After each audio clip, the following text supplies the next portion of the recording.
அஸ்ஸலாமு அலைக்கும் வரஹ்மத்துல்லாஹி வபரகாத்துஹு. நான் சட்டத்தரணி நுஸ்ரா நஜ்முடீன். மீண்டும் ஒரு பதிவில் உங்கள் அனைவரையும் சந்திப்பதில் மகிழ்ச்சி அடைகின்றேன். அல்ஹம்துலில்லாஹ். இன்றைக்கு நான் உங்களோட பேச போகிற விஷயம் என்னன்னு பார்த்தீங்கன்னு சொன்னால், உலகளாவிய ரீதியில் உலக தலைவரை ஒரு அச்சத்தில் நடுக்கத்துக்கு உள்ளாகி இருக்கின்ற இந்த ஜெஃப்ரி எப்ஸ்டீன் என்ற அறிக்கை சம்பந்தமாக என்று மட்டும் நினைக்க வேணும். நிச்சயமாக நான் அதை பற்றி பேச போகிறது இல்லை. ஏனென்று கேட்டால் எங்களுக்கு அதில் எந்த விதமான ஒரு படிப்பினை இல்லை. ஆகவே ஒரு காமம் நிறைந்த ஒரு கொடூரமான ஒரு மனிதாபிமானமற்ற ஒருவண்ட விஷயத்தை போதுமான அளவு சமூக வலைத்தளங்களில் பேசப்பட்டு அதற்கான தெளிவுகள் வழங்கப்பட்டு மக்கள் தேடல்களில் செஞ்சு கொண்டு இருக்கிறாங்க. ஆனால் நான் அதை பற்றி பேச போகலை. நான் பேச போகிற விஷயம் எப்பையும் எங்களோட சமூகத்துக்கு ஒரு பிரயோசனமான ஒரு விஷயமா இருக்கணும் என்றதில் மாற்று கருத்து இல்லை. இதன் அடிப்படையில் உலக காவலர்கள், அதாவது மனித உரிமைகளை தான் மட்டும்தான் மதிக்கிற, தான் மட்டும்தான் பாதுகாக்கிற என்ற போர்வையில் உலகத்தை நம்ப வச்சு கொண்டிருக்கிற காவலர்கள், குழந்தைகளுக்கு எது சரி நடந்தா, சிறுவர் துஷ்பிரயோகம் நடந்தா நான் தான் முதல் ஆளா, நாங்கள் தான் முதல் ஆளா இருக்கிறோம் என்று மேற்கத்தைய நாடுகள், அது மட்டும் இல்லாமல் பெண்கள் துன்புறுத்தப்பட்டா நாங்கள் தான் இருக்கிறோம் என்று மார்த்தட்டி கொள்கிற நிறைய அமைப்புகள் இன்றைக்கு உலகத்தில் இருக்குது. ஆனால் எல்லாமே இந்த சில நாட்களாக மௌன விரதம் இல்லாட்டி மரணம் அடைந்த இல்லாட்டி கோமா நிலைக்கு தள்ளப்பட்டிருப்பதை நாங்கள் பார்க்கக்கூடியதாக இருக்குது. உங்களுக்கெல்லாம் நினைவிருக்கும் இந்த மலாலா யூசுஃப், அவருக்கு ஒரு அட்டாக் நடந்த நேரம் கொதிச்செழுந்த சமூக செயற்பாட்டாளர்கள், மனித உரிமைகள் அமைப்புகள், சிறுவர் அமைப்புகள், யுனிசெஃப் இப்போ எங்கேயும் இல்லை. ஏனென்று கேட்டால் இதை குறிப்பாக இந்த ஜெஃப்ரி எப்ஸ்டீன் என்றவன் ஒரு முஸ்லீமாக இருந்தால் இன்றைய சமூகத்தில், இன்றைய உலகத்தில் எங்களோட முஸ்லீம்களோட நிலை என்னவாக இருக்கும் என்றதை நாங்கள் யோசிக்கக்கூடியவங்களாக இருப்போம். எல்லா நாடுகள்லையும் மூக்க நுழைச்சி மனித உரிமைகளை பாதுகாக்கிறோம், பெண்கள் உரிமைகளை பாதுகாக்கிறோம், சிறுவர் உரிமைகளை பாதுகாக்கிறோம் என்று பேசுகிற ஐக்கிய நாடுகள் சபையிட துணை அமைப்புகள், யுனிசெஃபாக இருக்கட்டும், யுஎஸ்ஐடாக இருக்கட்டும், யுஎன்டிபியாக இருக்கட்டும், எங்கே இப்போ இந்த பாதிக்கப்பட்ட சிறுவர்கள், இப்போ பெண்களாக இருக்கிறவங்க, இவங்களுக்கு ஏதாவது நல்லது நடந்துச்சா, இவங்களோட சார்பாக ஏதாவது எடுக்கப்பட்டுச்சா?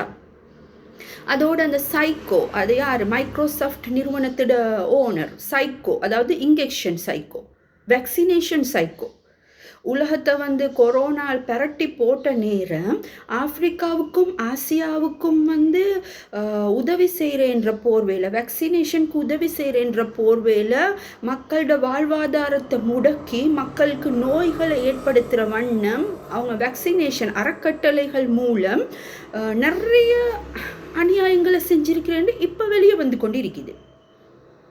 இந்த மாதிரியான சைக்கோக்கள் குடிக்கொள்கிற இருக்கிற காலத்தில் தான் நாங்கள் வாழ்ந்து கொண்டு இருக்கிறோம்.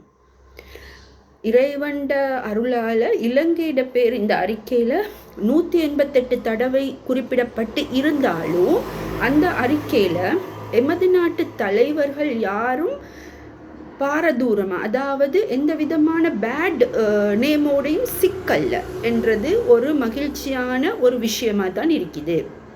அதாவது ஒரு பாதுகாப்பான ஒரு விஷயமாக தான் இருக்குது. சரி, இதெல்லாம் இப்படி இருக்க போக்கல நானே இன்றைக்கு இதை பற்றி பேசுகிறேன். யுஎஸ்ஐட் என்றும் யுனிசெஃப் என்றும் யுஎன்டிபி என்றும் எச்சி போட்டு, அதாவது பிச்சை போட்டு ஒரு நாட்டில் ஒரு சிறுபான்மை சமூகம் நிம்மதியாக சந்தோஷமாக இருந்தால் அந்த சமூகத்தை குலைக்கணும், சீர்குலைக்கணும் என்ற அடிப்படையில் எந்தெந்த நாடுகளுக்கெல்லாம் இவங்க பிச்சை போட்டு கொண்டு இருக்கிறாங்களோ அந்த பிச்சைக்காக வேண்டி நாங்கள் எங்களைய அடகு வைக்கிறதா? எல்லாருக்கும் விளங்கியிருக்கும் நான் இதை பற்றி பேச போகிறேன். இவ்வளவு காலமும் யுஎஸ்ஐடாலையும் யுஎன்டிபியாலையும் ஃபண்ட் பண்ணி தான் இந்த தனியார் சட்டங்களை திருத்தோணும் அப்படி இப்படி என்று சொல்லி எல்லாம் செஞ்சு கொண்டு இருந்தாங்க. ரைட். அதுக்காக வேண்டி நிறைய மாற்றங்கள். முஸ்லீம் விவாகரத்து சட்டத்தில் மாற்றங்கள் வேண்டுமா? எஸ், கட்டாயம் வேண்டும். பெண்களோட வயதை 18 ஆக்கணுமா? எஸ், பெண்களோட வயதை 18 ஆக்க வேண்டும். ஆனால் ப்ரொவைசோ, விதிவிலக்கான சந்தர்ப்பங்களோட. பெண் கையொப்பமிட வேணுமா? எஸ், விருப்பம், கையொப்பமிடுறதுல என்ற மாற்று கருத்தும் இல்லை. ஆனால் வழியின் தேவைப்பாடு குறைக்கப்படவோ மறுக்கப்படவோ கூடாது. காதி நீதிமன்றங்களில் மாற்றங்கள் தேவையா? ஆம், அப்கிரேட் பண்ணப்பட வேண்டும். நிறைய இருக்குது. மாற்றம் தேவையா? மாற்றம் தேவைதான். காலத்துக்கு ஏற்றாப்புல மாற்றங்கள் தேவை. ஆனால் அந்த மாற்றம் எப்படி இருக்கணும்? இந்த யூனிசெஃப், இந்த யுஎன்டிபி, யுஎஸ்எய்ட் சொல்கிற மாற்றமாக இருக்கணுமா? இஸ்லாத்திலிருந்து வெளியே போகிற மாற்றமாக இருக்கணுமா என்று தீர்மானிக்கிறது நாங்களாக தான் இருக்கணும். முஸ்லிம்களாகிய நாங்களாக தான் இருக்கணும். எங்களோட இலங்கை சமூகத்தில் இருக்கிற புத்திஜீவிகள், அறிவார்ந்த மத தலைவர்கள் அவங்களாத்தான் இருக்கணுமே தவிர, அதில் இருக்கிற பாராளுமன்ற உறுப்பினர்களாகத்தான் இருக்க வேண்டுமே தவிர, தீர்மானிக்கிற உரிமை யூனிசெஃபுக்கோ யுஎன்டிபிக்கோ யுஎஸ்எய்டுக்கோ இருக்கக்கூடாது. ஏனென்று கேட்டால் அவங்க ஒன்றும் உத்தமர்களோ சமூகத்தை பாதுகாக்க வந்தவர்களோ அல்ல. மாற்றமா எமது சமூகத்தில் எமது சட்டத்தில் என்னென்ன திருத்தங்கள் வேண்டும், காலத்துக்கு ஏற்றாப்புல என்னென்ன திருத்தங்கள் வேண்டும் என்றதை நாங்கள் தீர்மானிக்கணும். அந்த தீர்மானம் எமது வழிகாட்டி அல் குர்ஆன் அல் ஹதீஸுக்கு முரண்படாத வகையில் இருக்க வேண்டும் என்பதில் நாங்கள் உறுதியாக இருக்கணும். ப்ரொசீஜரல் சேஞ்சஸ் செய்கிறதுல எந்த நாங்கள் எதையும் யோசிக்க தேவையில்லை. கட்டாயம் ப்ரொசீஜரல் சேஞ்சஸ் செய்யணும். ஆனால் அடிப்படை என்று வார நேரம் கட்டாயம் அல் குர்ஆன் அல் ஹதீஸை பின்பற்றுவங்களா இருக்க வேண்டும். எல்லாரும் ஒரே ஒரு விஷயத்தை தெரிஞ்சுக்கொள்ளணும். மனித உரிமைகள், சிறுவர் உரிமைகள், பெண்கள் பாதுகாப்பு, பெண்கள் மேம்படுத்தல் என்று பேசுகிற எல்லாருமே நல்லவங்களோ வல்லவங்களோ தூய்மையானவங்களோ இல்லை.